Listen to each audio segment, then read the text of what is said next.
अपने मैनिफेस्टो में एक एक वादा हम पूरा कर रहे हैं।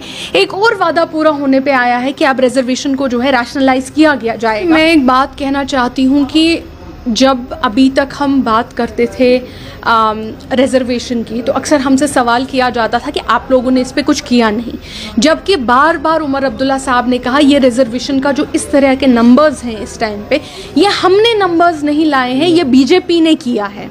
वो अपना वोट बैंक बनाना चाहते थे, ये बीजेपी ने ये रिजर्वेशन लाई, लेफ्टिनेंट गवर्नर ने लाई, इन्हीं एलजी साहब ने ये रिजर्वेशन लाई और इसी बीजेपी की सरकार ने इस रिजर्वेशन को लाया। तो ये समझने की बजाय कि ये हम पे बहुत सारी चीज़ें थोपी गई, ये भी एक जो है हमें थोपा गया और इसको टाइम लगेगा थोड़ा ठीक करने में। हमने देखा कि कितना इस पे एक मैं क्या बताऊं, कितना इस पे कहीं ना कहीं एक इंजीनियर्ड तरीके से इस पे हमारे खिलाफ एक मुहिम चलाई गई। आज जब हम फाइनली जो हमने वादा किया था अपने मैनिफेस्टो में, एक एक वादा हम पूरा कर रहे हैं, एक और वादा पूरा होने पे आया है कि अब रिजर्वेशन को जो है रैशनलाइज किया गया जाएगा। अब नए सवाल उठाए गए हैं, अब आप ये कोटा किससे लेंगे, अब किससे लेंगे। देखिए कहीं ना कहीं से अगर मेरे पास 10 रुपये हैं, 5 इसके पास हैं, 2 इसके पास है, 3 इसके पास है, अगर मुझे इस 2 रुपये वाले को 1 और रुपये या 2 रुपये लेना है, या तो मुझे इससे लेना है या तो इससे लेना है। 100% रिजर्वेशन है।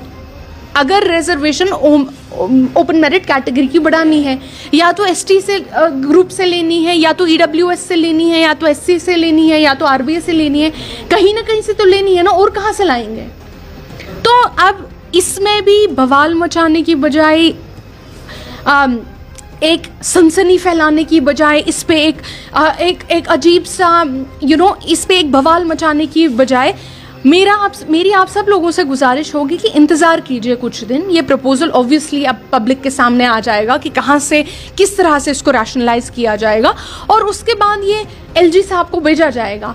फिर हम उम्मीद करते हैं कि जो यहाँ के बच्चों के हक में हमने नेशनल कॉन्फ्रेंस ने फैसला लिया होगा, एलजी साहब जो हैं उस फैसले पे वो हथकंडे नहीं बांधेंगे, बल्कि जम्मू और कश्मीर के अवाम के लिए जो बेहतर डिसीजंस होगा उनको आगे ले जाएंगे।